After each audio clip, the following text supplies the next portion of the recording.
নগর হাকিমুল উম্মা হাফিজিয়া মাদ্রাসার হাফেজ ছাত্রদের দস্তারবন্দি ও মার্কাজুল কোরআন হাফিজিয়া মহিলা মাদ্রাসা শিবপুর নরসিংদীর উদ্যোগে আয়োজিত 11তম বার্ষিক ওয়াজ মাহফিলের আজকের আলোচনাটি সবাই খুব গুরুত্ব সহকারে শুনবো ইনশাআল্লাহ।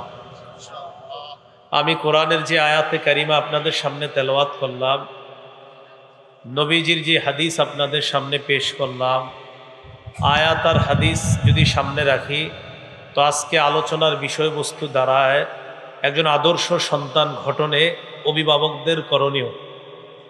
আদর্শ সন্তান, কিভাবে একটা সন্তান আদর্শ হবে, এই সন্তানকে আদর্শ সন্তান বানানোর ক্ষেত্রে অভিভাবকের কি দায়িত্ব, কি কর্তব্য, এই বিষয়ে আমরা জানব। আল্লাহ পাক রব্বুল আলামিন সূরা নাহলের ৭২ নম্বর আয়াতে বলেন, ওয়াল্লাহু জাআলা লাকুম মিন আনফুসিকুম আজওয়াজা, আল্লাহ তোমাদের থেকে তোমাদের স্ত্রীদেরকে বানিয়েছেন। ওয়া জাআলা লাকুম মিন আজওয়াজিকুম বানিনা ওয়া হাফাদা, তোমাদের বিবিদের থেকে আল্লাহ বানিয়েছেন তোমাদের সন্তানদেরকে, আর তোমাদের সন্তানদের থেকে আল্লাহ তোমাদের নাতি নাতনিদেরকে বানিয়েছেন। এভাবেই তো তোমাদের থেকে বিবিদের মাধ্যমে আসছে সন্তান, সন্তানদের মাধ্যমে আসে তোমাদের নাতি নাতনি। দেখছেন পরিবার গঠনে কত সুন্দর একটা কথা আল্লাহ বলছে। সূরা নিসার ১ নম্বর আয়াতে আল্লাহ বলেন, ইয়া আইয়ুহান নাসুত্তাকু রাব্বাকুমুল্লাযী খালাকাকুম মিন নাফসিন ওয়াহিদা, হে মানুষ তোমরা তোমাদের রবকে ভয় করো, যিনি তোমাদেরকে একজন থেকে বানিয়েছেন। এই একজন মানি আদম নবী থেকে, এক আত্মা থেকে বানিয়েছেন। এই আত্মা মানি আদম আলাইহিস সালাতু ওয়াস সালাম। ওয়া খালাকা মিনহা যাওজাহা, আল্লাহ আদম থেকে বানিয়েছেন তার স্ত্রী হাওয়াকে। ওয়া বাসসা মিনহুমা রিজালান কাসীরা ওয়া নিসা, আদম এবং হাওয়া তাদের দুইজনের মাধ্যমে আল্লাহ অসংখ্য অগণিত নারী পুরুষ সারা পৃথিবীতে বিস্তৃত করে দিয়েছেন, ছড়িয়ে দিয়েছেন। তো এইভাবে তো একটা পরিবার সূচনা হয়, প্রথমে পুরুষ, এরপর নারী, স্বামী স্ত্রী, তাদের মাধ্যমে একটা পরিবারের সূচনা। এরপর তাদের সন্তান হয়, নাতি নাতনি হয়। ওই স্বামী স্ত্রী একসময় দাদা দাদি হয়, তারা আবার নানা নানি হয়, তারা শ্বশুর শাশুড়ি হয়। তো এইভাবে একটা পরিবারের সূচনা হয়। সূরা রুমের ২১ নম্বর আয়াতে আল্লাহ বলেন, ওয়া মিন আয়াতিহি আন খালাকা লাকুম মিন আনফুসিকুম আজওয়াজাল লিতাসকুনু ইলাইহা, আল্লাহর নিদর্শনাবলীর মধ্যে এটা একটা নিদর্শন, তিনি তোমাদের থেকে তোমাদের বিবিদেরকে সৃষ্টি করেছেন। লিতাসকুনু ইলাইহা, পুরুষ যারা আছো তোমরা যেন বিবিদের কাছে শান্তি পাও, বিবিদের কাছে যেন আরাম পাও। সারাদিন কাজকর্ম করার পর বিবির চেহারার দিকে তাকাইলে যেন তোমার প্রশান্তি হয়, এই জন্য তোমাদের বিবিদেরকে আমি আল্লাহ বানাইছি। ওয়া জাআলা বাইনাকুম মাওয়াদ্দাতাও ওয়া রাহমা, আল্লাহ বলেন তোমাদের স্বামী আর স্ত্রীর মধ্যে আল্লাহ ভালোবাসা এবং মায়া মমতা সৃষ্টি করে দিয়েছেন। ভালোবাসা কারে কয়? স্বামী স্ত্রী দুজন বয়স হওয়ার আগ পর্যন্ত তাদের মাঝে সম্পর্কটা থাকে ভালোবাসার। বয়স হয়ে যাওয়ার পর তাদের সম্পর্কটা হয়ে যায় স্নেহ মায়া মমতার। দেখবেন ৭০-৮০ বছর যখন হয়, তখন আমাদের দাদিরা যদি কোথাও বেড়াইতে যায়, ১-২ দিন পরেই দাদা বলে, কিরে তোর দাদি কোথায়? অথচ দুজন, একজনের বয়স ৮০ আর একজনের ৭৫-৭০। এই দাদা বলে তোর দাদি কোথায়? তো নাতি নাতনিরা বুঝ দেয় দাদা আসবে আরেকদিন। ২-৩ দিন দেরি হলে ওই বুড়া কি করে, উনি রওনা করে দাদিরে আনার জন্য। এটা তখন তাদের মাঝে কি আল্লাহ বলে এটা হলো মায়া, এটা মমতা। তখন ওই বয়স্ক পুরুষটাও ওই বয়স্কা নারীটারে ছাড়া তার ভালো লাগে না। আমি আল্লাহ তাদের মাঝে এই মায়া সৃষ্টি করে দিচ্ছি। তাহলে একটা বয়স পর্যন্ত তাদের মাঝে খুব ভালোবাসা, পূর্ণ সম্পর্ক। শেষের দিকে তাদের সম্পর্কটা, ভালোবাসা তো থাকেই, এই সম্পর্কটা আশ্চর্য এক মায়ায় পরিণত হয়, যেই মায়ার কারণে একজন 90 বছরের পুরুষ, তার স্ত্রীর বয়স 85, দুজন দুজনকে ছাড়া বেশিক্ষণ থাকতে পারে না। আল্লাহ বলে এটাই তো মায়া, এটা মমতা। তো এটা আল্লাহ বললেন ওয়াজআলা বাইনাকুম মাওয়াদ্দা, তোমাদের মাঝে আল্লাহ ভালোবাসা সৃষ্টি করেছেন, ওয়া রাহমা, এবং দয়া, মমতা, স্নেহ, ভালোবাসা সৃষ্টি করে দিয়েছেন। ইন্না ফি যালিকা লাআয়াতিল লিকাউমি ইয়াতাফাক্কারুন। আল্লাহ বলেন নিঃসন্দেহে এই ঘটনার মধ্যে, এই আলোচনার মধ্যে জ্ঞানী পুরুষ যারা, জ্ঞানী মানুষ যারা, জ্ঞানী আদম সন্তান যারা, তাদের জন্য নিদর্শন রয়েছে। আল্লাহ পাক রব্বুল আলামিন আমাদের পরিবারগুলোর মধ্যে যেন আল্লাহ প্রদত্ত শান্তি আল্লাহ তৈরি করে দেয়। সকলে বলে আমিন। তাহলে পরিবার শুরু হলো আপনার। এই পরিবার শুরু হওয়ার পর স্বামী স্ত্রী যারা, তাদের সন্তান আসে দুনিয়াতে। সন্তান হবে কখন? একটা পুরুষের যখন একটা স্ত্রী হবে, এরপর সন্তান হবে।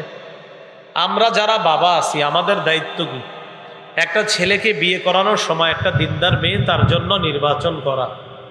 ক্বালা রাসূলুল্লাহ সাল্লাল্লাহু আলাইহি ওয়াসাল্লাম, নবীজি বলেন তুনকাহুল মারআতু লিআরবাঈন, একজন নারীকে বিয়ে করা হবে 4টি গুণ দেখে। বলেন কয়টি? 1 নাম্বার লিহাসাবিহা, বংশ দেখে। 2 নাম্বার ওয়া মালিহা, সম্পদ দেখে। 3 নাম্বার ওয়ালি জামালিহা, সৌন্দর্যতা দেখা। 1 নাম্বার বংশ, 2 নাম্বার সম্পদ, 3 নাম্বার সৌন্দর্য। বর্তমান জামানার মানুষ প্রথম 3টা ঠিকই দেখে। 4 নাম্বার ওয়ালি দীনিহা, 4 নাম্বার দিনদারিতা দেখবা।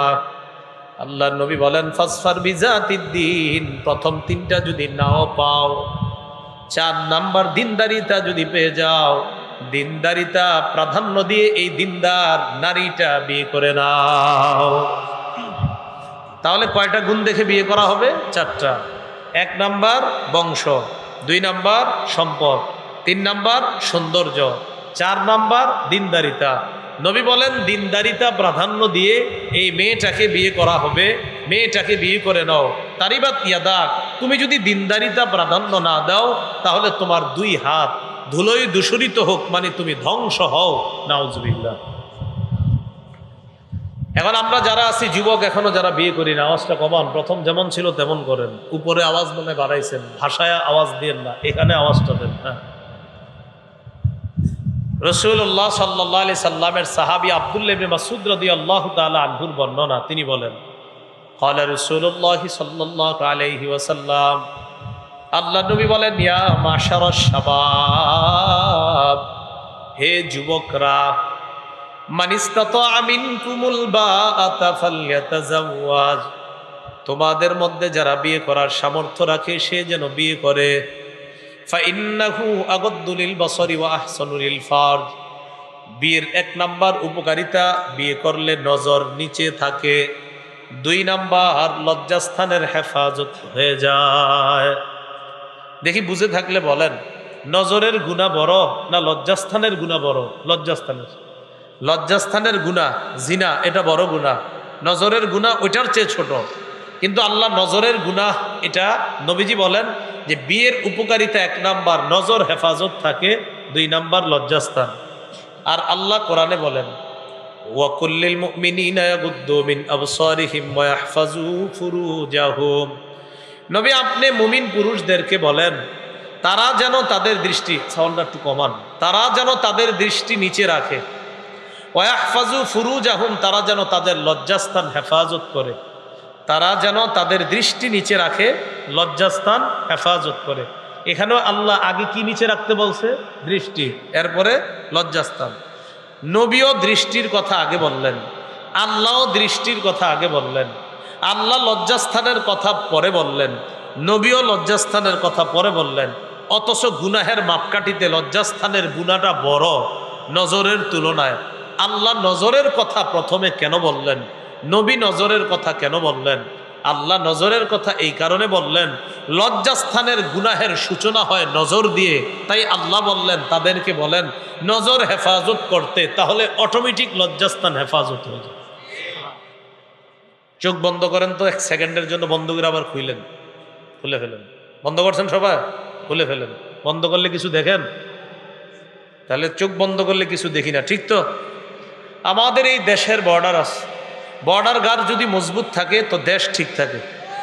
আমাদের এই দেহটা, এই পুরা দেহটা হলো একটা রাষ্ট্র। এই দেহ নামক রাষ্ট্রের রাজধানীর নাম হলো কলব। এই কলবটা হলো আমাদের রাজধানী। আমাদের হাত পা অঙ্গ প্রত্যঙ্গ হলো এক একটা অঙ্গরাজ্য। আমাদের এই দেহ নামক রাষ্ট্রের বর্ডার গার্ড হলো নজর। এই নজর দিয়া শত্রু ভিতরে প্রবেশ করে। আমাদের কলব নামক রাজধানীর মধ্যে শত্রু ঢুকে নজর নামক বর্ডার দিয়ে। এই নজর নামক বর্ডার দিয়ে যদি শত্রু ঢুকে, ঢুকার পর কলব নামক রাজধানীকে নষ্ট করে ফেলে। কলব নামক রাজধানী নষ্ট হবে না যদি বর্ডার তথা চোখটা ঠিক থাকে। এই চোখ যখন ঠিক থাকবে কলব ঠিক থাকবে, কলব যখন ঠিক থাকবে লজ্জাস্থান গুনাহ থেকে হেফাজত। এই জন্য এই বর্ডার ঠিক রাখে। আপনারাই তো বললেন চোখ বন্ধ করলে কিছুই দেখা যায় না, এই জন্য বর্ডার ঠিক করেন, সব ঠিক হয়ে যাবে। তাই আল্লাহ প্রথমে বললেন নজর, এরপরে বললেন লজ্জাস্থান। নবীও বললেন বিয়ের 1 নাম্বার উপকারিতা নজর হেফাজত, 2 নাম্বার লজ্জাস্থান হেফাজত। বুঝে আসছেন এবার সবার? নজর হেফাজত হলে লজ্জাস্থান অটোমেটিক হেফাজত হয়ে যায়। তো নবীজি বললেন যুবকরা, তোমাদের যাদের টাকা আছে, অর্থ আছে, বিয়ে করে ফেলো। অনেক যুবকরা মাশাল্লাহ সামর্থ্যবান, চাকরি করে 20, 30, 25, 15, 10,000 টাকা বেতন পায়। এরা এখনো বিয়ে করে না, কয় আগে জমায়া নেই। সমস্যা নেই, আপনি যদি বিয়ে না করে গুনাহ করেন, এই গুনাহের ভার কে নিবে বলেন? হ্যাঁ, বালেক পুরুষ আছেন যারা, আপনারা যদি বিয়ে না করে গুনাহ করেন, এই গুনাহের বোঝা কে নিবে? রাসূল সাল্লাল্লাহু আলাইহি সাল্লাম বললেন তোমাদের সামর্থ্য থাকলে বিয়ে করো, যদি সামর্থ্য না রাখে তাহলে রোজা রাখো। তাহলে সামর্থ্য থাকলে বিয়ে করবেন, সামর্থ্য না থাকলে রোজা রাখবেন। তাহলে আমার সাথে বলেন হয়তো বিয়ে নয়তো রোজা, গুনাহের সুযোগ নাই। তাহলে বিয়ে করতে হবে, না হয় রোজা রাখতে হবে, গুনাহের সুযোগ নেই। আপনি বলবেন হুজুর টাকা নাই বিয়ে করি না, তো ঠিক আছে টাকা নাই বিয়ে করেন না, গুনাহ করেননি, গুনাহ তো হয়ে যায়, তো রোজা রাখেন। হুজুর রোজা রাখবো? হ্যাঁ রোজা রাখেন, আপনি বিয়ে করার সামর্থ্য নাই তো রোজা রাখেন। আর সামর্থ্য নাই কেমনে? 50,000 টাকার মোবাইল যে চালায় এর তো আর কিছু মিলাইলে মোহর হয়ে যায়। আল্লাহ আমাদেরকে বুঝার তৌফিক দান করেন। আপনার সন্তান জন্মের আগে আপনার কাছে পাও না, আপনি তার জন্য একটা ভালো মা আনতে হবে। ভালো মা, আপনি যে বাবার কাছে সন্তান পাও না, আব্বা আমি যে দুনিয়াতে আসব, যে মায়ের পেট থেকে, আপনি আমার জন্য একটা ভালো মা আনবেন, এটা সন্তান আপনার কাছে পাও না।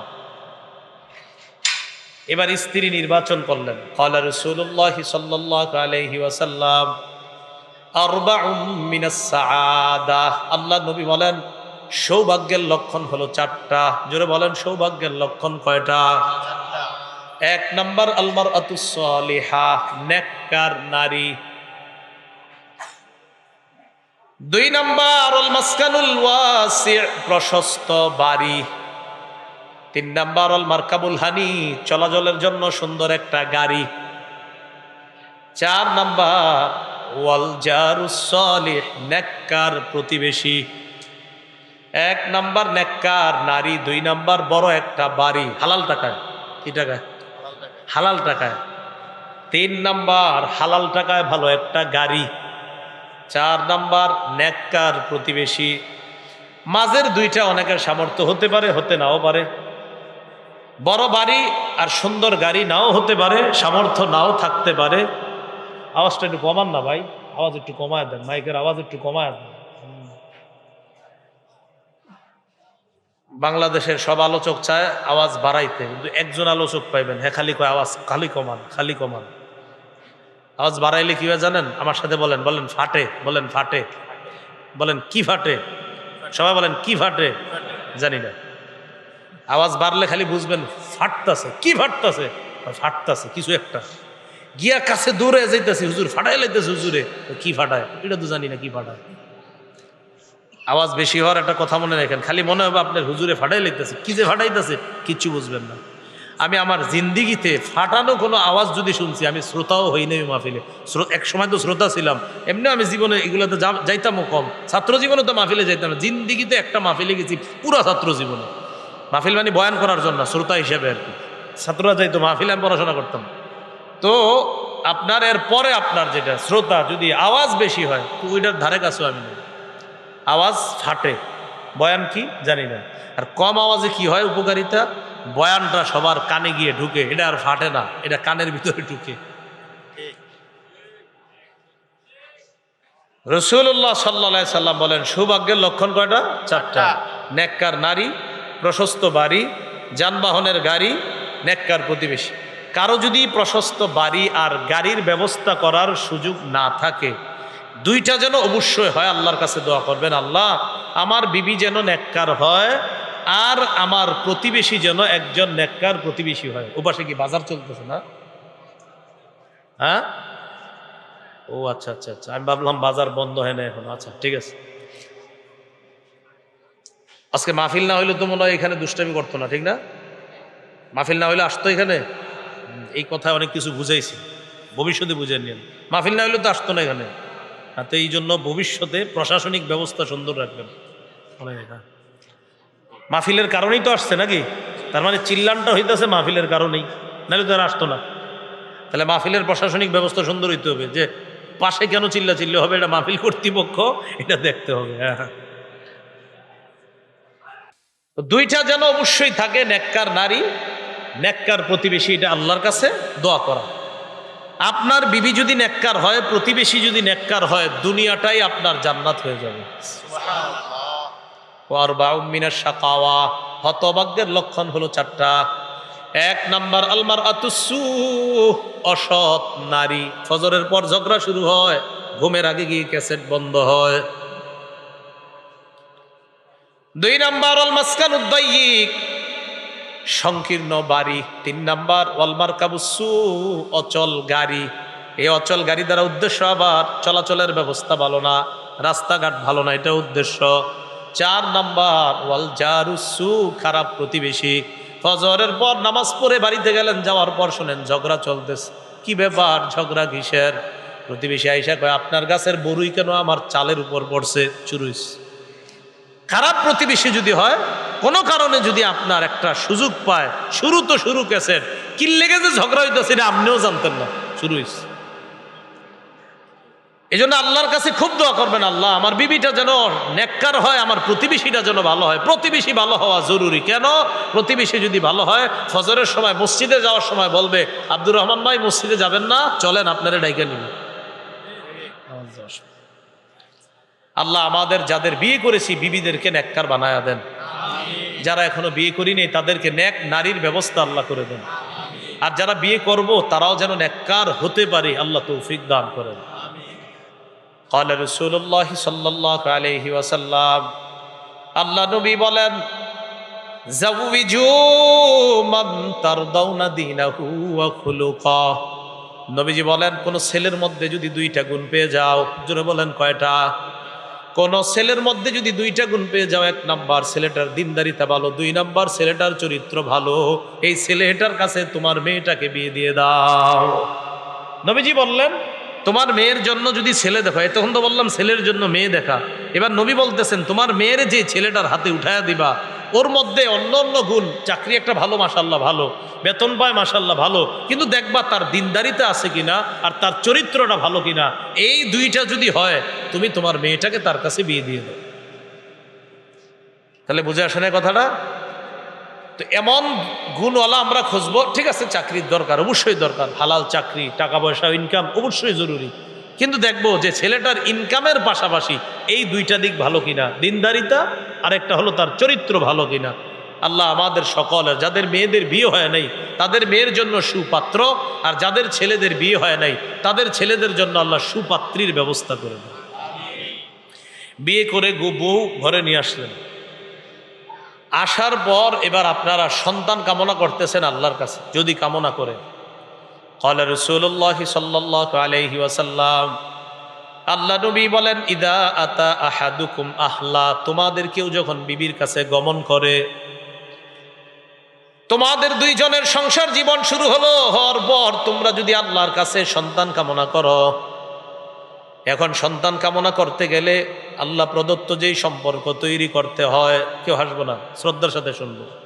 আল্লাহ প্রদত্ত বৈধ সম্পর্ক কায়েম করতে গিয়ে তোমরা দোয়া পড়বা, বিসমিল্লাহি আল্লাহুম্মা জান্নিবিনাশ শাইতান ওয়া জান্নিবিশ শাইতানা মা রাযাকতানা।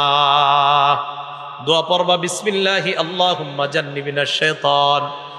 দোয়ার মধ্যে বলবা আল্লাহর নামে শুরু করলাম, আল্লাহুম্মা জান্নিবিনাশ শাইতান, আল্লাহ আমাদেরকে শয়তান থেকে দূরে রাখেন। ওয়া জান্নিবিশ শাইতানা মা রাযাকতানা, আমাদেরকে যে সন্তানটা দিবেন এই সন্তান থেকেও শয়তানকে আপনি দূরে রাখবেন। নবী বলেন এই সম্পর্কের ফলে যদি তোমাদের সন্তান আল্লাহর পক্ষ থেকে নির্ধারণ হয়, ওই সন্তান দুনিয়াতে যখন আসবে ওই সন্তানকে শয়তান ধোঁকা দিতে পারবে না। এজন্য ইসলাম শিখা। তাহলে কি বুঝলাম? একটা স্বামী স্ত্রী তাদের সম্পর্ক কেমন হবে এটাও ইসলাম আমাদেরকে শিখিয়ে দিচ্ছে। এবার আপনার সন্তান দুনিয়াতে আসলো, আসার পর কি করবেন? প্রথমে একটা ছবি তুলবেন। ওর ছবি তোলার পর এটা ফেসবুকে দিয়ে লিখবেন আজকে বাবা হওয়ার প্রথম অনুভূতি ভাষায় প্রকাশ করতে পারছি না। আর আরেকজন লিখবেন চাচা হওয়ার প্রথম অনুভূতি, ফিলটাই আলাদা, ফিলিংসটা আলাদা। আপনি বলবেন যে এটা কেমন ফিল, যে এটা আমি আসলে ব্যক্ত করতে পারতেছি না, এরকম লিখে দিবেন নিচে। প্রথম হওয়ার পরে এখনো দুনিয়াতে আসে নাই, ওরে পুরো দুনিয়া দিয়ে গেলাইছে। এই কাজগুলা কেন করেন? হ্যাঁ, নবীজি কি করছে শোনেন।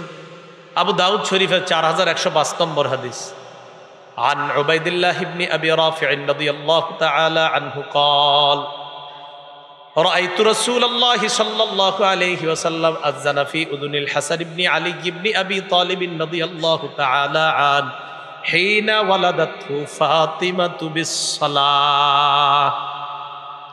আবু রাফে নামে নবীর একজন সাহাবী আছে, তিনি বলেন আমি নবীজিকে দেখছি, হযরত হাসান যেদিন জন্ম নিয়েছে আমি নবীরে দেখছি মুয়াজ্জিন যেমন নামাজের আজান দেয়, আমি নবীরে দেখছি হাসানের কানে ঠিক মুয়াজ্জিনের আজানের মতো আল্লাহ রসুল হাসানের কানে আজান দিতেছে।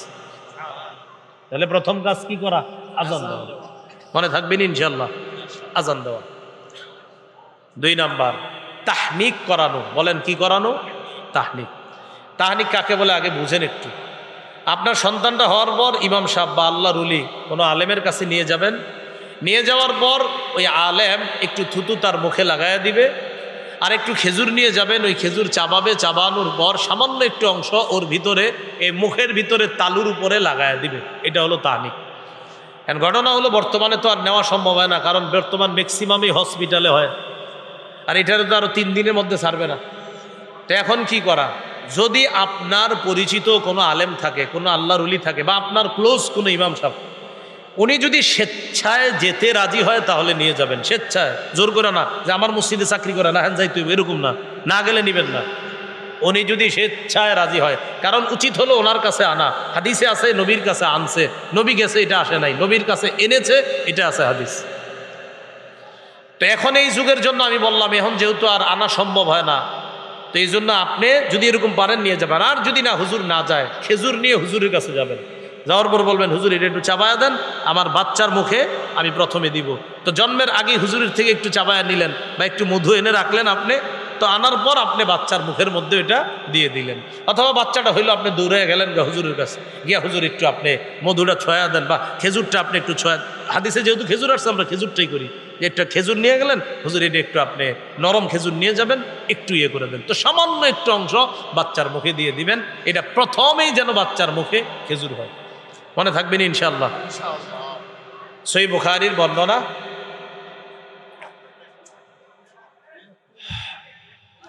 আচ্ছা ঠিক আছে, শোনো ঠিক আছে। সহিহ বুখারীর বর্ণনা 4567 নম্বর হাদিস বা 5467 নম্বর হাদিসের বর্ণনা। আন আবি মুসা রাদিয়াল্লাহু তাআলা আনহু ওয়ালিদা লি গুলামুন ফাতাইতু বিহিন নবিয়্য সাল্লাল্লাহু আলাইহি ওয়াসাল্লাম। আবু মুসা রাদিয়াল্লাহু তাআলা আনহু বলেন আমার একটা সন্তান হয়, এই সন্তানটা আল্লাহর নবীর কাছে নিয়ে গেলাম। নবীর কাছে নিয়ে যাওয়ার পর ফাহান্নাকাহু বিতামরা, আল্লাহ নবী একটা খেজুর আনলেন, আনার পর ওই খেজুরটা চাবাইলেন। চাবানোর পর ওই চাবানো খেজুরের সামান্য অংশ আমার সন্তানের মুখের ভিতর তালুর মধ্যে লাগায়া দেয়। ওয়াসাম্মাহু ইব্রাহিম, আমার সন্তানের নাম নবী রাইখা দেয় ইব্রাহিম। কি নাম রাখছে? এখান থেকে কি শিখছি বলেন তো? সব জায়গায় একটা শিখবো আমরা। এখান থেকে শিখলাম জন্মের দিন নাম রাখা যায়। এই যে জন্মের দিন নাম রাখা, যদিও আকিকার দিন নাম রাখলে আপনি রাখতে পারেন, সমস্যা নেই, এটার হাদিসও আমরা বলবো একটু পরে। তো জন্মের দিন যে নাম রাখা যায় এটা বুখারীর হাদিস থেকে আমরা জানলাম। আর সূরা আলী ইমরানের মধ্যে তো আছে, ঈসা নবীর আম্মা মারিয়াম যেদিন জন্ম নিছে, ঈসা নবীর নানি কি বলতেছে? ইন্নী সাম্মাইতুহা মারইয়াম। ঈসা নবীর নানি বলতেছে আমার মেয়েটা জন্ম নিছে, নেওয়ার পর আমি আমার মেয়ের নাম রাখলাম মারিয়াম। তাহলে জন্মের দিন নাম রাখা কোরআন দ্বারাও প্রমাণিত, হাদিস দ্বারাও প্রমাণিত, জন্মের দিন নাম রাখা জায়েজ। নবীজি আমার সন্তানের মুখের মধ্যে খেজুর লাগা দেয়, ওয়াসাম্মাহু ইব্রাহিম, তার নাম ইব্রাহিম রাইখা দেয়।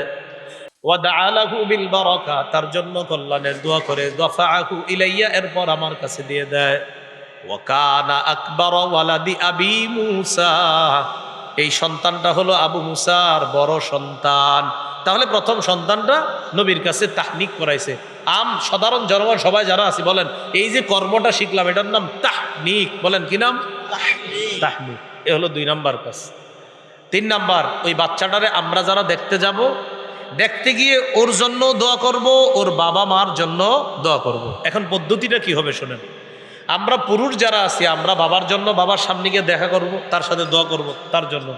আর আমাদের মাস্তুরাত যারা মহিলা যারা, তারা মহিলা যারা আছে বা ছেলের বা মেয়ের মা আছে, মার কাছে যাবে মহিলারা, গিয়ে তার মাকে স্বাগত জানাবে, শুভেচ্ছা জানাবে। রাসূলুল্লাহ সাল্লাল্লাহু আলাইহি সাল্লামের কাছে বাচ্চাদেরকে আনলে তিনি বরকতের দোয়া করতেন। আবু দাউদ শরীফের 5106 নম্বর হাদিসের বর্ণনা। আন আয়েশা সিদ্দিকাহ রাদিয়াল্লাহু তাআলা আনহা ক্বালাত কানা রাসূলুল্লাহ সাল্লাল্লাহু আলাইহি ওয়াসাল্লাম ইউতা বিসসিবিয়ান, আল্লাহ নবীর কাছে শিশুদেরকে আনা হতো। কানা ইয়াদউ লাহুম বিল বারাকা, শিশুদেরকে আনার পর আল্লাহ নবী তাদের জন্য বরকত, কিসের দোয়া করতেন? বরকত। সালফে সালিহিনরা যারা, তারা শিশুদের কোলে নিয়ে বলতেন জাআলাহুল্লাহু মুবারাকান আলাইকা। বলেন তো আমার সাথে, জাআলাহুল্লাহ মুবারাকান আলাইকা ওয়া আলা উম্মতি মুহাম্মদ সাল্লাল্লাহু আলাইহি ওয়াসাল্লাম। আরবিটা যদি না পারেন বাংলাটা বলবেন, তোমার এই সন্তানটাকে আল্লাহ তোমার জন্য বরকতময় বানাক, আর পুরা জগতের উম্মতে মুহাম্মদীর জন্য তোমার সন্তানটাকে যেন আল্লাহ বরকতময় সন্তান বানায়। এই দোয়াটা বাচ্চার জন্য করা। বাচ্চার বাপরে দেখলে পুরুষ যারা আছি আমরা বাবারে বলবো এটা, যে স্বাগতম, তোমার সন্তানটা যেন তোমার জন্য বরকতের কারণ হয়, উম্মতে মুহাম্মদীর বরকতের কারণ হয়। আর নারীরা বাচ্চার মাটাকে গিয়ে বলবে যে মাশাআল্লাহ তুমি ভালো আছো, তোমার সন্তান সুস্থ আছে, তোমার এই সন্তানটা, তোমার এই মেয়েটা, তোমার এই ছেলেটা, এটা যেন তোমার জন্য, তোমার স্বামীর জন্য, গোটা উম্মতে মুহাম্মদীর জন্য বরকতের কারণ হয়। মনে থাকবেন ইনশাআল্লাহ। কিন্তু এখানে আমরা কি করি, সবাই গেলেই ছবি তুলি ফেলি, ঠিক না? দোয়ার চেয়ে বেশি হয় ছবি। বাচ্চাদের ছবির চেয়ে দোয়াটা বেশি জরুরি। আবার বলছি, আপনারা কষ্ট নিয়েন না, বাচ্চাদের ছবির চাইতে দোয়াটা বেশি জরুরি। আপনারা দোয়া করেন ওদের জন্য, আল্লাহ আমাদেরকে আমল করার তৌফিক দান করেন। এগুলো 3 নাম্বার কথা। 4 নাম্বার, বাচ্চার কান্নাকে গুরুত্ব দেওয়া। বাচ্চার কান্নাকে গুরুত্ব, এটা ওর অধিকার। মা নামাজের মধ্যে দাঁড়াইস, ওয়াদ্দুহা ওয়াল্লাইলি ইযা সাজা মা ওয়াদ্দাআকা রাব্বুকা ওয়া মা ক্বালা, মা নিয়ত করছে অদ্দুহা সূরা পুরাটা পড়বে, ইতিমধ্যে বাচ্চা চিৎকার দিয়ে উঠছে। এবার মা কি করবে? 3 আয়াত অথবা ছোট একটা সূরা যখন পড়বে, বাচ্চা যদি কান্না করে মা তাড়াতাড়ি রুকু করবে, সিজদা করবে। দ্বিতীয় রাকাতেও কমপক্ষে 3 আয়াত, ছোট 3 আয়াত, ছোট 3 আয়াত হলে হয়ে যাবে, অথবা ছোট একটা সূরা। এই সূরা দিয়ে তাড়াতাড়ি নামাজ শেষ করবে। শেষ করার পর বাচ্চার কান্না থামাবে। এই কান্না থামানো এটা বাচ্চার অধিকার। দলিল সহিহ বুখারীর 868 নম্বর হাদিস। ক্বালা রাসূলুল্লাহি সাল্লাল্লাহু আলাইহি ওয়াসাল্লাম, আল্লাহ নবী বলেন, ইন্নী লা আকুমু ইলাস সালাহ, আমি নামাজের মধ্যে যখন দাঁড়াই। তো ওই যুগে নবীর পিছে নামাজ পড়তো পুরুষরা, শিশুরা, সর্বশেষ নারীরাও নামাজ পড়তো। এই মাসালা এই যুগে আবার ফিট করেন না। আম্মাজান আয়েশা সিদ্দিকা ওই যুগেই এই মাসালার সমাধান দিয়ে গেছেন যে এখন ফেতনা, এখন আর নারী পুরুষ একসাথে আসলে ফেতনা হবে। এটা ওই যুগে নবী থাকা অবস্থায় ফেতনা ছিল না। তা আপনারা বলেন নবীর যুগ যেই যুগ, ওই যুগের আর এই যুগের কি সমান হবে? কখনো না। নবীর বরকতে আল্লাহ ফেতনা আসতে দেয় নাই, কারণ নবীর বরকত ছিল। নবীজি বলেন, আমি যখন নামাজের মধ্যে দাঁড়াই, আনা উরিদু আন উতাওবিলা ফিহা, নামাজের মধ্যে আমার মন চায় লম্বা কেরাত পড়ি। নবীজি কয় লম্বা কেরাত পড়তে মন চায়, লম্বা কেরাত শুরু করে দেই। কয় লম্বা কেরাত শুরু করে দেই। ইতিমধ্যে আসমাউ বুকা আস-সাবি, যদি কোনো বাচ্চার কান্নার আওয়াজ শুনি, সাথে সাথে আতাজাওয়াজু ফি সালাতি, আমি আমার নামাজের মধ্যে কেরাত সংক্ষিপ্ত করি। কারাহিয়াতা আন আশুক্কা আলা উম্মিহি, এই টেনশনে বাচ্চার কান্নায় মারও কষ্ট হয়, বাচ্চারও কষ্ট হয়। মা আর বাচ্চা তাদের যেন কষ্ট না হয়, তাদের কষ্ট না দেওয়ার জন্য আমি লম্বা কেরাতের ইচ্ছাটা পরিত্যাগ করে ছোট ছোট কেরাত দিয়ে নামাজ শেষ করে দেই। বাচ্চার কান্নারে নবী গুরুত্ব দিচ্ছে। এখন আপনারা যারা বাবা হয়েছেন বা বাবা হবেন ইনশাআল্লাহ, আপনি যখন ঘরে আছেন, আপনার বিবি গেছে কাঁথা ধুইতে বাচ্চার, অথবা বিবি ডেকসি ধুইতে গেছে, ইতিমধ্যে আপনি এক ঘরে সুন্নত নামাজে দাঁড়াইছেন বা নফল নামাজ পড়তেছেন বা কোনো নামাজ পড়তেছেন, আপনার বাচ্চাটা পাশে শোয়া, মা কিন্তু ঘরে নাই। ইতিমধ্যে আপনি সূরা ফাতিহা শেষ কইরা লম্বা কেরাত নিছেন একটা, ওয়াশ-শামসি ওয়া দুহাহা ওয়াল কমারি ইযা তালাহা ওয়ান নাহারি ইযা জাল্লাহা, তো বড় সূরা। এখন আপনি যখন দেখছেন যে সূরাগুলা নিলেন, হঠাৎ আপনার বাচ্চা চিৎকার দিয়ে উঠছে, বাস আপনি লম্বা কেরাতের নিয়তটা বাদ দিয়ে এখন সামান্য কয়েকটা আয়াত পরে 2 রাকাত নামাজ শেষ করবেন। করে এখন আপনার দায়িত্ব এই বাচ্চাকে এখন তার কান্না থামানো। কেন হতে পারে বাচ্চার কান্নাটা কোনো বিষাক্ত বিচ্ছুর কারণে, আপনি তো জানেন না। এই জন্য ওই বাচ্চার অধিকার যে আমি কাঁদতেছি, আমার কান্না থামাও। কি বুঝে আসছেনি সবার? 4 নাম্বার। 5 নাম্বার, আকিকা করা। বলেন কি করা? আকিকা করা। এটা হাদিসের কিতাব আছে বাইহাকি শরীফে, এই কিতাবের 19,760 নম্বর হাদিস। ক্বালা রাসূলুল্লাহি সাল্লাল্লাহু আলাইহি ওয়াসাল্লাম, আল্লাহ নবী বলেন, ইন্নাল ইয়াহুদা তাউক্কু আনিল গুলাম ওয়ালা তাউক্কু আনিল জারিয়া। আল্লাহ নবী বলেন, ইয়াহুদিরা ছেলের আকিকা করত, মেয়ের আকিকা করত না। ইয়াহুদিরা ছেলের আকিকা করত, মেয়ের আকিকা করত না। নবীজি বলেন, আমার উম্মত তোমরা শোনো, উক্কু আনিল গুলামি শাতাইন, ছেলের আকিকা করবা 2টা পশু দিয়া। ওয়ানিল জারিয়াতি শাতান, মেয়ের আকিকা করবা 1টা পশু দিয়া। ছেলের আকিকা কয়টা? মেয়ের আকিকা 1টা দিয়ে। তাহলে ইহুদিরা শুধু ছেলের আকিকা করতো, মেয়ের আকিকা করতো না। আমি নবী তোমাদেরকে বলে দিচ্ছি, তোমরা ছেলের করবা 2টা পশুর আকিকা, আর মেয়ের 1টা পশু দিয়ে তোমরা আকিকা করবা। কততম দিনে করবেন? সুন্নত হলো বিশুদ্ধ বর্ণনায় 7ম দিনে করা। কততম দিনে? 7ম দিনে। নাসাই শরীফের বর্ণনা 4220 নম্বর হাদিস। ক্বালা রাসূলুল্লাহি সাল্লাল্লাহু আলাইহি ওয়াসাল্লাম, সামুরা ইবনে জুনদুব রাদিয়াল্লাহু তাআলা আনহুর বর্ণনা, আল্লাহ নবী বলেন, কুল্লু গুলামিন রহিনুন বিআকিকাতিহি, সমস্ত নবজাতক তার আকিকার সাথে আবদ্ধ। তুযবাহু আনহু ইয়াউমা সাবিহি, নবজাতকের পক্ষ থেকে 7ম দিনে পশু জবাই করা হবে। ওয়া ইউহলাকু রাসুহু, তার মাথা মুন্ডন করা হবে। ওয়া ইউসাম্মা, তার নাম রাখা হবে। ওই যে কি রাখা হবে? একটু আগে কি শিখছি? হ্যাঁ, রাখা যাবে। তাহলে এখানে শিখলাম আকিকার দিনেও নাম রাখা যায়। তাহলে দেখছেন আমরা 2টা সুন্নাহ শিখে ফেললাম।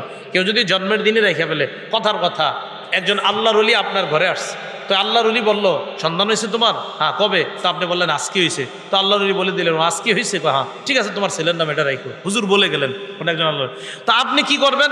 যে তোমার একজন আল্লাহর ওলি বলছে, ঠিক আছে, আমার সন্তানের নাম এটাই রেখে দিই। কারণ জন্মের দিন রাখা এটাও তো জায়েজ আছে। আবার 7ম দিনে যদি আপনি রাখেন সমস্যা নাই, ওই দিন রাখতে পারেন। এটা বললাম যে কোনো আল্লাহর ওলি হঠাৎ বলতে পারে যে এরকম একটা নাম তুমি রেখে দাও, তো আপনি ওই দিন রেখে ফেললেন, সমস্যা নাই তো। আপনি ওই দিন রাখেন আর সপ্তম দিনে আকিকা করেন, কোনো সমস্যা নাই, জায়েজ আছে। বাকি এখান থেকে 3টা সুন্নত পাইতেছি আমরা। সপ্তম দিনে পশু জবাই করা, 2 নম্বর সুন্নত মাথা মুন্ডন করা, 3 নম্বর নাম রাখা, বলে 1 নম্বর আকিকা করা। তো এই আকিকা নিয়ে একটু আলোচনা শুনি, এরপরে আমরা মাথা মুন্ডন নিয়ে শুনবো। প্রথমে আকিকাটা নিয়ে শুনি। সপ্তম দিনে আকিকা করা, কেউ যদি সপ্তম দিনে না পারেন তাদের জন্য একটা বর্ণনা আছে, বাকি বর্ণনাটা একটু শিথিল। সপ্তম দিন এটা হলো বিশুদ্ধ বর্ণনা, আর এর চেয়ে 14 দিন অথবা 21তম দিনে আকিকা করার কথা আছে, বর্ণনাটা আছে হাদিসে কিন্তু একটু শিথিল বর্ণনা। আর জামিউস সগীর কিতাবের নাম 5681 নম্বর হাদিস। এই হাদিসে আসছে আল আকিকাতু তুজবাহু লিসাবঈন, আকিকা হলো সপ্তম দিনে করা। কেউ যদি না পারে আউলি আরবা আশারতা, 14তম দিনে করা। যদি এটাও না হয় আউলি ইহদাউ আশরিনা, 21তম দিনে করা। 7, 14, 21। এখন আপনি আকিকা করতে গিয়ে এভাবে রং ছিটাইতেছেন, ওই যে হুজুর এখন জানি কি দেয় এমনি, এমনি দিলে স্প্রে দিলে আপনার সবাই পরে উপরে, ঠিক না? এমনি দেয়। কুসংস্কার করা যাবে না। বলেন আকিকার করতে গিয়ে কি করা যাবে না? কুসংস্কার করা যাবে না। তাহলে আকিকা করতে গিয়ে কোনো ধরনের কুসংস্কার করা যাবে না। আবু দাউদ শরীফের 2843 নম্বর হাদিসের বর্ণনা। আবু বুরদা রাদিয়াল্লাহু তাআলা আনহু বলেন, কুন্না ফিল জাহিলিয়াতি ইদা ওয়ালিদালি আহাদিনা গুলাম, মূর্খতার যুগে আমাদের কারো সন্তান যখন হইতো যাবাহা শাতান, একটা বকরি জবাই করত, করার পর লাতাখরাসাহু বিদামিহা, বকরির রক্ত দিয়ে ওই বাচ্চার মাথায় লাগায় দিত, রক্ত নিয়ে বাচ্চার মাথায় মেখে দিত। কুসংস্কার। আমাদের জামানায় কেউ যখন জন্ম নিত বকরি জবাই কইরা বকরির রক্ত মাথার মধ্যে মেখে দিত। এটা কি বলেন সবাই? কুসংস্কার। ফালাম্মা জা আল্লাহু বিল ইসলাম, আল্লাহ যখন ইসলাম নিয়ে আসলেন, ইসলামের মধ্যে এখন আমরা পশু জবাই করি, বাচ্চার মাথার মধ্যে আর কিছু লাগাই না, জাফরান তার মাথায় লাগায় দেই। জাফরান লাগানো যায়, জাফরান। বাকি পশুর রক্ত বাচ্চার মাথায় লাগাবেন না। এটা কি বলেন তো? কুসংস্কার। তাহলে কোনো ধরনের কুসংস্কার আমরা করব না। আচ্ছা, আকিকা করতে গিয়ে আরেকটা বিষয়, সেটা হলো আকিকার গোস্ত কি করবেন। কোরবানির গোস্ত যেমন বন্টন করেন, ইচ্ছা আপনিও খান, অন্যরেও দেন, আত্মীয় স্বজনরে দেন। আকিকার গোস্ত নিজে খাবেন, অন্যদেরকে মন চাইলে দিবেন, আত্মীয় স্বজনকে মন চাইলে দিবেন, মন চাইলে অন্যদেরকে দাওয়াত করবেন, মন চাইলে এতিমখানায় দিবেন, মন চাইলে গরিবদেরকে দিবেন। তবে যে বিষয়টা হলো, যেটা আমরা সবটাই করি, নিজেরা খাই না। কয় কেন খান না? কয় এটা গ্রামগঞ্জের কিতাবে পাওয়া যায় কথাটা। দেখছেন, এই যে আপনিও কইলেন, হ্যাঁ মা বাবা খাইতে পারবে না, ওই যে আহে কানে কানে মনে হয় কদিন পর পর এসে মানুষে কয় হুজুর মা বাবা কি আকিকার গোস্ত খাইতে পারবো? এই মাসালাটা কত হাজারবার যে জিজ্ঞাসা আপনার করে কেমনি কম। আকিকার গোস্ত সবাই খেতে পারবে, মা খেতে পারবে, বাবা খেতে পারবে, দাদা দাদি নানা নানি ভাই সবাই। এমনকি যার আকিকা করবেন ওটা ফ্রিজে রেখে দিবেন, ও বড় হইলে ওরেও খাওয়াবেন। এরপরেও যদি আপনারা কন না আমরা খামু না, তো কি করবেন? আমার লালবাগ জেনে পড়াই, আমার নামে পাঠাই দেন, আমি খামু।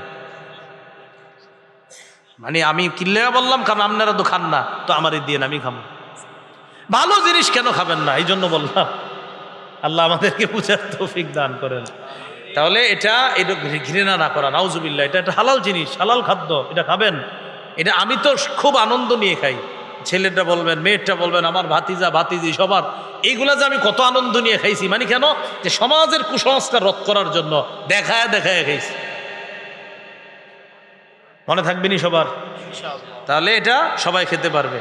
এটা কোন কিতাবে লেখা আছে? গ্রামগঞ্জের অনেক জায়গায়, সবাই না, কিছু এলাকায় এটা লেখা আছে। এটা যে কোন জায়গায় হারা পাইলো লেখাটা, ওই কিতাবটা আমি খুঁজতেছি, এখনো পাইতেছি না। আপনারা পাইলে আমার জানান। আল্লাহ আমাদেরকে কুসংস্কার থেকে হেফাজত করেন। এগুলো আকিকার ব্যাপার। এখন ছেলের জন্য আকিকা আর মেয়ের জন্য আকিকা। পশু কেমন হবে? ছেলের জন্য ছেলে পশু আনবেন, মেয়ের জন্য মেয়ে পশু। এটাই আমরা জানি। বলেন এটাই আমরা না, বিষয়টা এমন না। ছেলের জন্য 2টা পশু, এটা ছাগল হোক ছাগি হোক সমস্যা নাই। মেয়ের জন্য একটা, এটা ছাগল হোক ছাগি হোক কোনো সমস্যা নেই। বুঝছেন কথাটা? ছেলের জন্য 2টা বাস, এটা বকরি হোক বকরা হোক কোনো সমস্যা নাই। মেয়ের জন্য একটা, এটা বকরি হোক বকরা হোক কোনো সমস্যা নেই। তাহলে আমরা সুন্নাত 3টার মধ্যে একটা গেল আকিকা, ওই নাসাই শরীফের। 2 নম্বর ইউহল্লাকু রাসুহু, তার মাথা মুন্ডন করা। এই ব্যাপারে কিছু কথা শুনেন।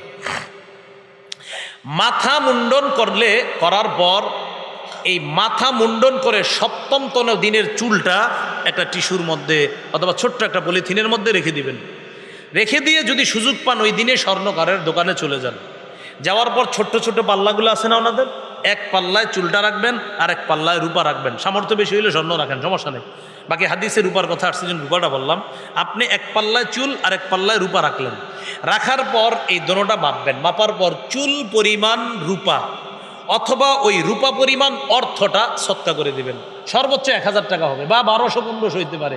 আমি 1 বছর আগের হিসাবে বলতেছি 800 বা 700-800 হইতো। এখন রূপার দাম যদি বাড়া থাকে সর্বোচ্চ আপনার 1-1500 টাকা হবে। তো এই জিনিসটা তো সহজ একটা বিষয়। এটা করলে বাচ্চাকে আল্লাহ অনেক রোগ বিমারি থেকে হেফাজত করবে। এই জন্য এটা করবেন, গুরুত্ব দিয়ে করবেন এগুলো। তিরমিজি শরীফের 1519 নম্বর হাদিস। নবীজির তার নাতি হজরত হাসান যখন হয়েছে, ফাতেমা রাদিয়াল্লাহু তাআলা আনহাকে বললেন, ফাতেমা ইহলিকি রাসা, হাসানের মাথাটা মুন্ডন করবা।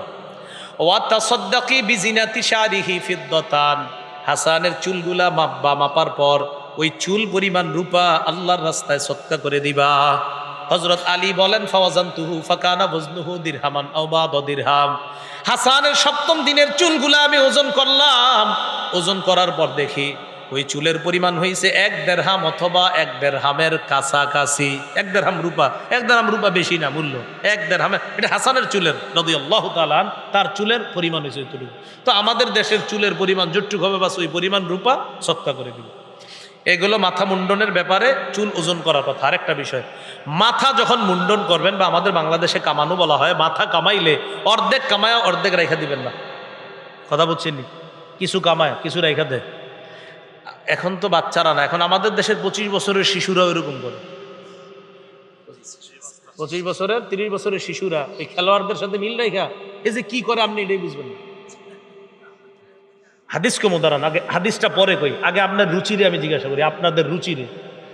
যেই ব্যক্তি এরকম চুল মনে করেন এদিক দিয়ে কিছু ফালায় একটু রেখা দেয়, ওরে বলবেন তুমি আয়নার সামনে যাও। যাওয়ার পরে ওরে কবেন, আগে আয়নার দেখো এটা কি তুমি নি। যদি হ্যাঁ কয় না এটা তো আমি না, তো ঠিক আছে তুমি না হইলে ঠিক আছে, আগে দেখো তুমি নি। হেরই খারাপ লাগবো যে ছি ছি ছি আমি কি করছি। যদি রুচি থাকে, আর হ্যাঁ যদি কয় না ভাই আমার তো রুচি টুচি ভালো না, তো ঠিক আছে আপনার যেমন চেতা করেন। কোন ব্যক্তির যদি রুচি থাকে, ওরে কেমন দেখা যায় আপনি কোন এন্দা চুল্লাই অন্দিয়া চুল্লাই একটু রেখে দিচ্ছেন, এটা দেখা যায় কেমন। হাদিস বলবো এখন, আগে রুচিটা বলেন।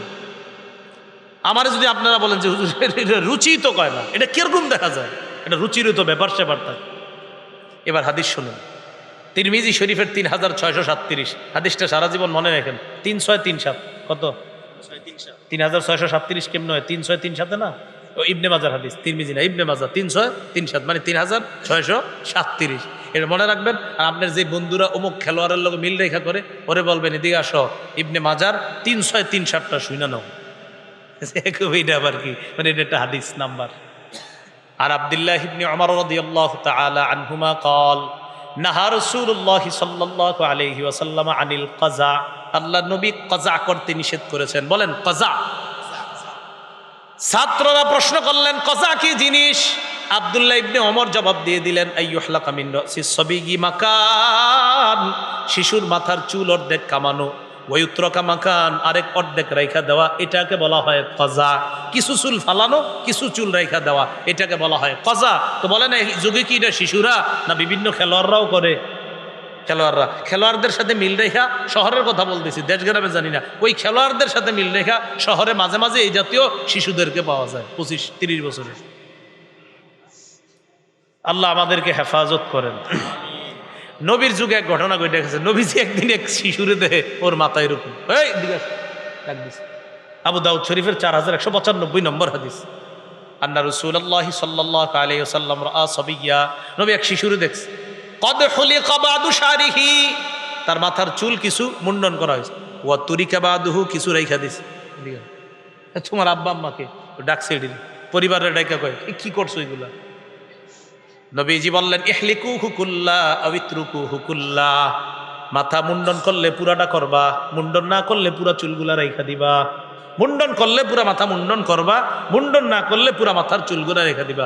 হযরত ওমর যদি এই যুগে থাকতেন আর ওই যে 25 বছরের শিশুগুলারে যদি পাইতেন, আল্লাহ জানে মায়ের যে কি পরিমাণ পড়তো। তো এই হলো কজা করা। তাহলে কজা মনে রাখবেন নি, কজা কজা কাকে বলে? কিছু অংশ ফালানো, কিছু অংশ রাখা। এটা করব না, আল্লাহ আমাদেরকে হেফাজত করেন। এগুলো ওয়াইহলাকু রসু, মাথা মুন্ডন করা। 3 নাম্বার সুন্নাহ শিখছি, ওয়ুসাম্মা, নাম রাখা। বলেন কি রাখা? বর্তমানে যারা ইমাম সাহেব আছে এলাকার বলেন শহরে বলেন, বেচারারা খুব বিপদে পড়ে। নতুন কেউ হইলে আইসা কয়, হুজুর একটা আনকমন নাম দেন। হুজুরে কি কয়? তো হুজুর বেচারারা তো জানে কি আবু বকর, উমর, উসমান, আলী, আবু হুরায়রা, ওনারা তো এইগুলো জানে। বেচারারা তো আর আনকমন জানে না। আনকমন তো যারা মনে করেন মানে এরকম একটা হইতে হইব, মনে করেন বাস মানে আপনি আনকমন কইবটা কি? এই বেচারার কাছে আসলে কয় আবু হুরায়রা রাখেন, আবু বকর রাখেন, কয় এগুলা ওল্ড। খাদিজা রাখেন, আয়েশা রাখেন। চিন্তা করেন, খাদিজা, আয়েশা, এই সুন্দর নামের চেয়ে আবার সুন্দর নাম কি আছে? মাইমুনা, মারিয়া, মারিয়াম, এগুলো আলেমরা বলে কোরআন হাদিস থেকে। তো বলে হুজুর এগুলা ওল্ড। জাযাকাল্লাহ, না থাক, জাযাকাল্লাহ, বসেন বসেন বসেন, সমস্যা নেই। তো বলতেছে হুজুর এগুলা তো ওল্ড, এগুলা দরকার নাই, আনকমন কিছু দেন। উনি আনকমন করতে গিয়ে পাইব এক টেনশনে বইরা যায় হুজুররা যে আনকমন নামটা কি। দেখবেন যা বলবেন হচ্ছে না। তো শেষ মেশ মনে করেন একটা রাখে কি, কয় ইয়াসিন সূরা পাইছি। কথার কথা, হুজুর আয়েশা জানায়, হুজুর জানেন আমি তো ইয়াসিন সূরা জেলি তেলাওয়াত করি, করতে করতে ইয়াসিন সূরা একটা নাম পাইয়া গেছি কি, ওয়াহিয়া রমিম। শেষ পৃষ্ঠায় আছে ইয়াসিন সূরার শেষের দিকে, ওয়াহিয়া রমিম। ক্বালা মান ইউহয়িল ইযামা ওয়াহিয়া রমিম। কয় রমিম রেখে দিছি নাতির নাম। হুজুর কয় তাই নাকি? কয় হ্যাঁ। অর্থ জানছি না? অর্থ তো জানি না। রমিম কত সুন্দর, ওইটার অর্থ তো ওই লাশ পয়চা মইরা গইলা যে অংশটা থাকে এটারে কয় রমিম। ইন্নালিল্লাহ, কি করেন এটা নি রমিম। তাহলে কয়েকটা বিষয় শিখলাম। কোরআনে পাইলেই রাখবেন এমন না। কোরআনে তো ফেরাউন আস, কোরআনে হামান আস, কোরআনে কারুন আস। তা এখানে পাইলে যে আপনি রাখবেন না, আলেমদের কাছ থেকে জানতে হবে। আবার আনকমন শব্দ বইলে আলেমের মাথা খারাপ করে দিয়েন না ভাই। মনে থাকবে তো কথাগুলো, এগুলো হাসির ছলে না নিয়ে, যদিও একটু হাসি ওঠে বিষয়গুলো, কিন্তু এগুলো কিন্তু একটু খুব ইয়াভাবে নেবেন যে না, বিষয়গুলো তো আসলে জরুরি। আবু দাউদ শরীফের 4949 নম্বর হাদিসের বর্ণনা, ক্বালা রাসূলুল্লাহ সাল্লাল্লাহু আলাইহি ওয়াসাল্লাম আহাব্বুল আসমাই ইলাল্লাহ আব্দুল্লাহ ওয়া আব্দুর রহমান। আল্লাহর কাছে সবচাইতে প্রিয় নাম, 2টা নাম সবচাইতে প্রিয়, একটা হলো আব্দুল্লাহ, আরেকটা হলো আব্দুর রহমান। আল্লাহর কাছে প্রিয় নাম আরো আছে, আরো সবচেয়ে প্রিয় মুহাম্মদ। আর মুহাম্মদ অর্থই প্রশংসিত, যার প্রশংসা করা হয়। আরো আছে আহমদ। তো বাকি মানুষ আমরা যারা নাম রাখি আর কি, আব্দুল্লাহ মানে আল্লাহর বান্দা, আব্দুর রহমান রহমানের বান্দা। আল্লাহর কাছে নবীজি বলেন যে কোনো ব্যক্তির নাম যখন আব্দুল্লাহ হবে, আমি যখন ওনারা বলবো আব্দুল্লাহ কেমন আছেন, মানে আল্লাহর বান্দা, ওইটা আল্লাহর কাছে খুব প্রিয়। যে একজনে আমার বান্দারে বলছে আমার বান্দা, একজনে আমার বান্দারে বলছে রহমানের বান্দা, আল্লাহ খুব খুশি হয়। বাকি এই নামগুলো রাখতে একটু সতর্ক। যেমন আমগো এলাকার মধ্যে আব্দুর রহমান যদি নাম রাখেন, এরে আব্দুর রহমান না কয়া কয় রহমান্না, কেমন আছিস রহমান্না, নাউজুবিল্লাহ, এটা গুনাহ, কবিরা গুনাহ। রহমান কে? আরে রহমান কে? তাহলে আব্দুর রহমান যাদের নাম, সুন্দর করে বলবেন আব্দুর রহমান ভাই কেমন আছেন। ভাইও আপনারা এই কাজগুলো কইরেন, দেখেন রহমান এরকম বইলেন না, রহমান্না রহমান্না এগুলো বইলেন না। আব্দুর রহমান ভাই কেমন আছেন, আব্দুর রহমান সাহেব কেমন আছেন, এইভাবে বইলেন। আল্লাহর রাস্তে গুনাহগুলা কইরেন না। রহমান তো রবের নাম, কিভাবে তাকে বলেন এই রহমান না এদিকে আস, এইগুলো করবেন না। তো এই 2টা নাম খুব প্রিয় আল্লাহর কাছে। একটা ঘটনা শুনবেন হাদিস থেকে, তখন আপনারা বুঝবেন নামের অর্থের কতটা জরুরি। সহিহ বুখারীর 6193 নম্বর হাদিস। এই হাদিসটার বাংলাটা ঘরে ঘরে গিয়ে পৌঁছায় দিবেন। আমি হাদিসটা বলতেছি, বাংলাটাও বলতেছি। একজন বিখ্যাত মুহাদ্দিস নাম সাঈদ ইবনুল মুসাইয়াব। এই সাঈদ ইবনুল মুসাইয়াবের দাদার নাম হাজনুন। কি নাম? হাজনুন অর্থ হলো দুঃখ। হাজনুন অর্থ কি? এই হাজনুন নবীর কাছে আসছে। কদিমা আলা রাসূলিল্লাহি সাল্লাল্লাহু আলাইহি ওয়াসাল্লাম। সাঈদ ইবনুল মুসাইয়াব বলেন আমার দাদা হাজনুন আল্লাহর নবীর কাছে গেলেন। যাওয়ার পর আল্লাহর নবী বলেন মাসমুকা, তোমার নাম কি? দাদা জবাব দেয় ইসমি হাজনুন, আমার নাম হাজনুন। হাজনুন মানে আমার নাম দুঃখ। নবীজি কয় বাল আনতা সাহলুন, না না তোমার নাম হাজনুন না, তোমার নাম সাহলুন। হাজনুন মানে দুঃখ, সাহলুন মানে সহজ। আরে না, তুমি দুঃখ দুর্দশা না, সাহলুন তুমি হলা সহজ, তুমি হলা সবকিছু ঠিকঠাক। কি কও তোমার নাম দুঃখ? নবীজি বুঝাইতে চাইলেন হাজনুন নামটা বাদ দিয়ে সাহলুন নামটা তুমি রাখো। ওই ব্যক্তি জবাব দিলেন, মা আনা বিমুগাইয়িরিন ইসমান সাম্মানিহি। যেই জবাবটা এই যুগের অনেকে দেয়, আমার আব্বা যেই নাম রাখছে এই নাম আমি পাল্টাইতে পারবো না। ওই হাজনুনও বলছে, আমার আব্বা যেই নাম রাখছে এই নাম আমি পাল্টাবো না।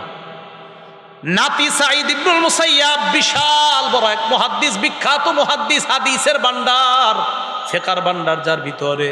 এই সাঈদ ইবনুল মুসাইয়াব কয়, আমার দাদা নবীর কথা শুই না হাজনুন নামটা পরিবর্তন করে নাই।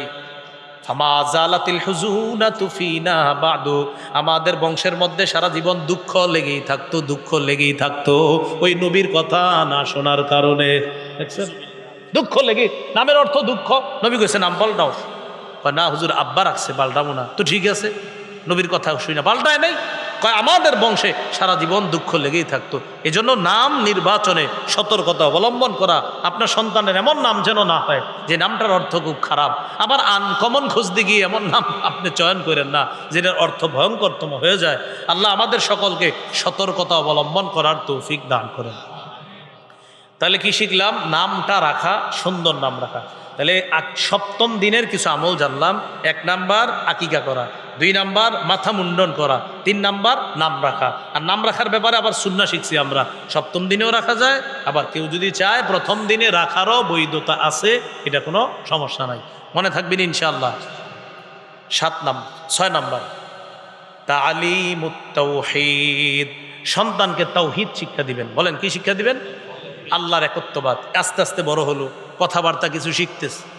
তো বাচ্চাদের একটা অভ্যাস কি জানেন? ওদের সামনে বলার চেয়ে করবেন বেশি, বলার চেয়ে করবেন বেশি। বললেন না এটা বলো, এটা না করে করবেন, আমল করবেন বেশি। যেমন ঘরে নফল নামাজ পড়বেন, দেখবেন আপনার বাচ্চাটা ছেলে যদি হয়, দেখবেন আপনারই বাচ্চা যখন নফল পড়েন, ও একদিন দেখবেন টুপি মাথায় আছে, ওর শরীরে কাপড় নাই, আপনার পাশে দাঁড়ায় থাকবে।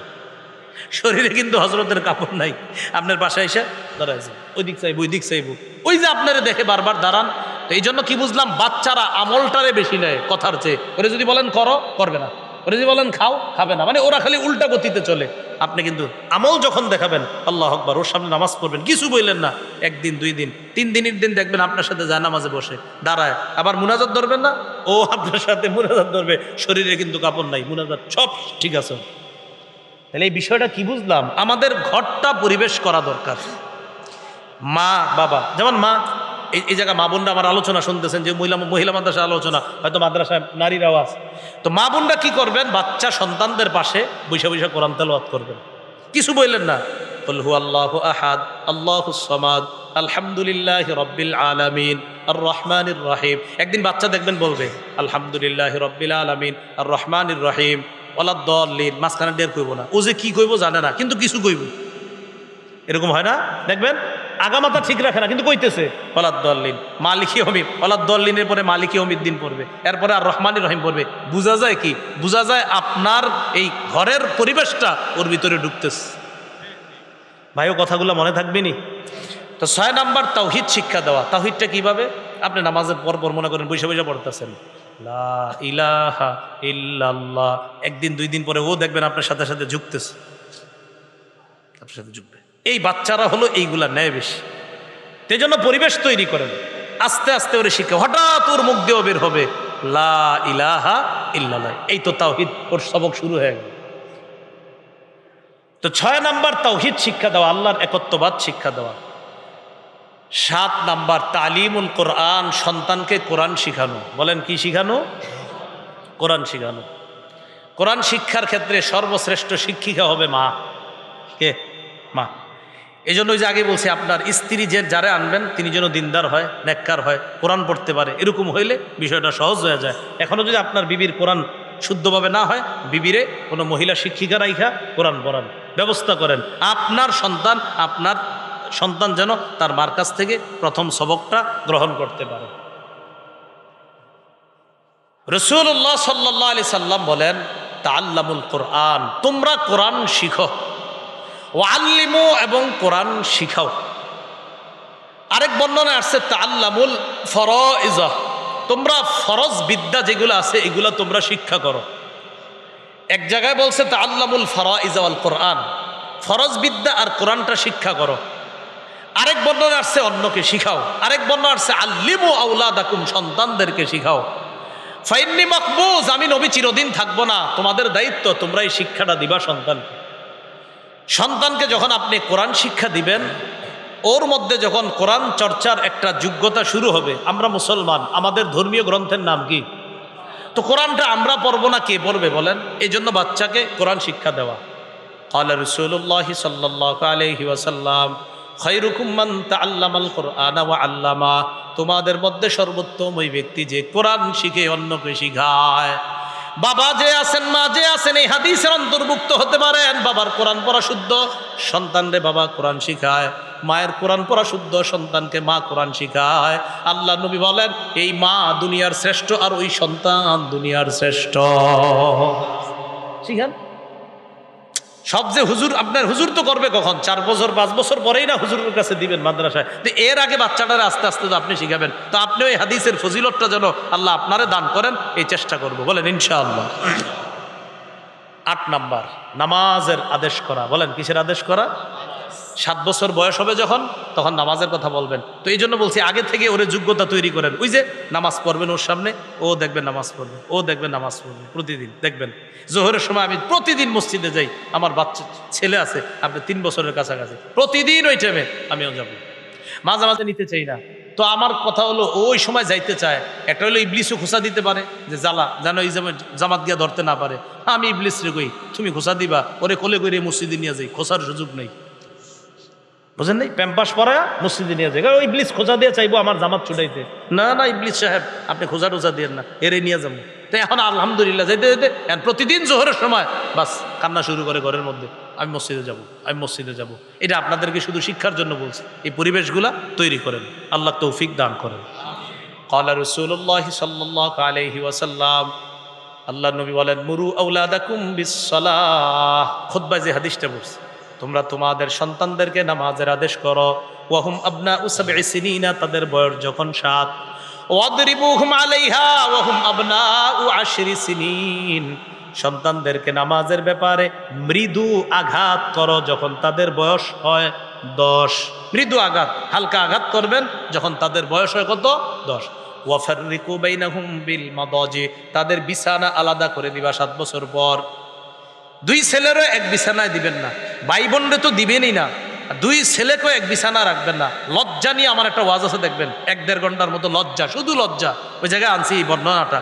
ভাই বোন, ভাই ভাইকেও এক কাঁথার নিচে দিবেন না। প্রথম কথা, সামর্থ্য থাকলে খাট 2টা, সামর্থ্য থাকলে 2 খাট, 2 বিছানা। সামর্থ্য যদি নাই, এক খাটের মধ্যে কাঁথা 2। আর ভাই বোন যেটা, ওরা তো দিবেনই না, পাশাপাশি দিবেনই না, এটা মাথায় রাখবেন। তাহলে ভাই ভাই যদি হয়, সামর্থ্য থাকলে চোখে আলাদা করে দেন, খাট আলাদা করে দেন। সামর্থ্য না থাকলে এক বিছানার মধ্যেই কাঁথা আলাদা দেন, কম্বল আলাদা দেন, ল্যাপ আলাদা দেন, কোলবালিশের ব্যবস্থা মাঝখানে করে দেন। এটা ইসলাম আমাদেরকে শিক্ষা দেয়। রসুল বলছেন, 7 বছর হয়ে নামাজের আদেশ করো, প্রয়োজনে মৃদু আঘাত করো, আস্তে আস্তে বিছানা আলাদা করে দাও। এটা আল্লাহ রসুলের শিক্ষা। এই কথাগুলো মনে থাকবে তো ইনশাআল্লাহ? এই হলো 8 নাম্বার অধিকার। লম্বা আলোচনা, প্রচুর অধিকার সন্তানদের জন্য। এই 8টা গুরুত্বপূর্ণ অধিকারগুলো আমরা মনে রাখব। এইভাবে সন্তানদেরকে আমরা আদর্শ সন্তান হিসাবে গড়ে তুলব। এরপর যখন ওর পড়াশোনার বয়স হবে, আমরা বিদ্যা প্রতিষ্ঠান, শিক্ষা প্রতিষ্ঠানগুলোতে পাঠায়া দিব, সুন্দরভাবে যেন কোরআন সুন্নাহ শিখতে পারে। আল্লাহ তৌফিক দান করেন। বাকি অধিকারগুলো, মোট 64টা অধিকার আমি নির্বাচন করছি, আরও আছে কয়টা? 64টা। তো 64টা অধিকারের মতো আমার সংকলন করা আছে। মিম্বরের আমানত, প্রথম খণ্ড। এই প্রথম খণ্ডে আপনারা 64টা অধিকার পাবেন। আগের বার যারা নিয়েছিলেন প্রথম খণ্ডটা, ওটাতে আছে 12টা অধিকার, এই খণ্ডে আছে 64টা অধিকার। তার মানে আরও 52টা অধিকার সংকলন করছে। নবীজির মাথা থেকে পা পর্যন্ত বর্ণনা, দেহের বর্ণনা পরিপূর্ণ মিম্বরের আমানত প্রথম খণ্ডে আছে। কালান্তর প্রকাশনীর ওরা মনে আসছে, গাড়িতে বই কিতাব নিয়ে আসছে মনে হয়। তো যদি থাকে প্রথম খণ্ডটা বিশেষ করে আমি বলবো, ওলামায়ে কেরামের জন্য আপনাদের কাজ হবেই, কারণ আপনারা মিম্বরেই আলোচনা করতে হবে। আমি যেভাবে বয়ান সাজাই মাইকে, এইভাবেই ওখানে লেখাগুলো সাজানো।